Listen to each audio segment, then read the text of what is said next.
Secangkir pengharapan untuk mengawali hari ini. Renungan pagi tanggal 24 Desember.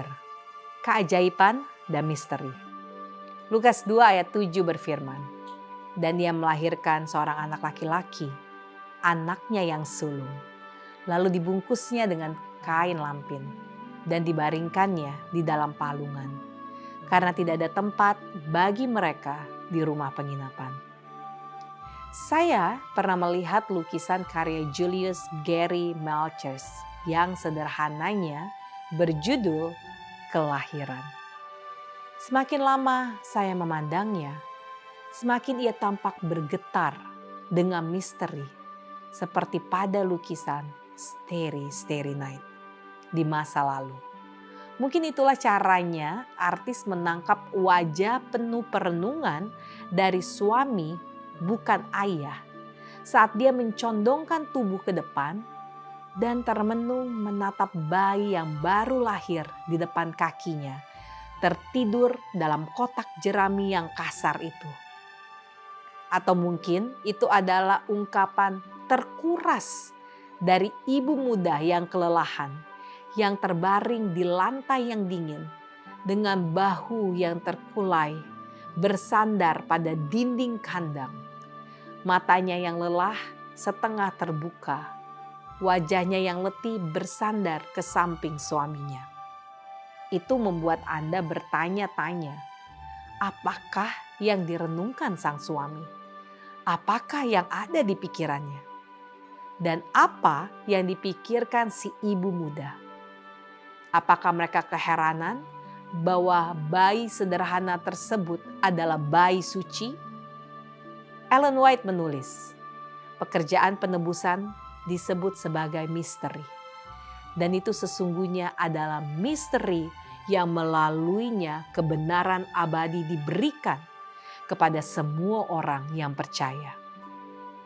Umat yang oleh karena dosanya bermusuhan dengan Allah. Kristus dengan harga yang tak terhingga melalui proses yang menyakitkan.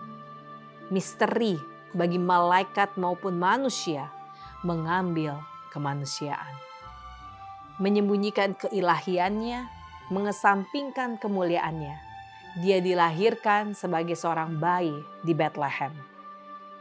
Dapatkah kita mengetahui kedalaman dari derita Tuhan ketika dia turun dari kemegahan kemuliaannya di surga menuju kesuraman kita yang menjemukan? Brandon Manning menceritakan kisah mengharukan tentang Richard Bellinger kecil yang berusia 7 tahun di Anderson, Carolina Selatan.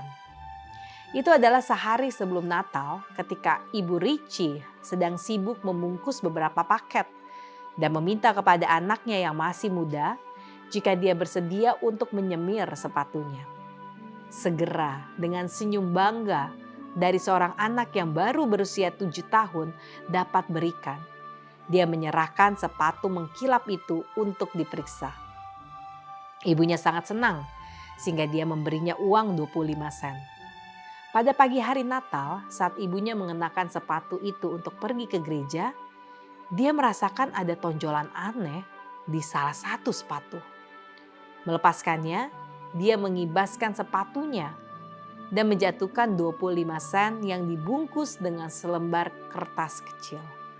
Dan di atas kertas itu tertulis coretan anak kecil yang tertulis, "Saya melakukannya demi cinta."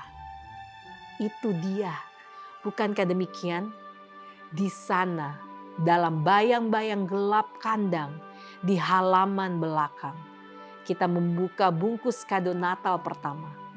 Dan di sana ada bungkusan kertas kusut, tulisan tangan Tuhan.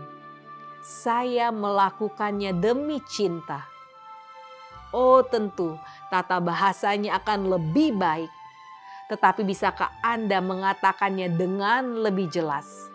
Saya melakukannya demi cinta. Doa kita hari ini, Tuhan bantu kami untuk merenungkan kasih-Mu. Amin.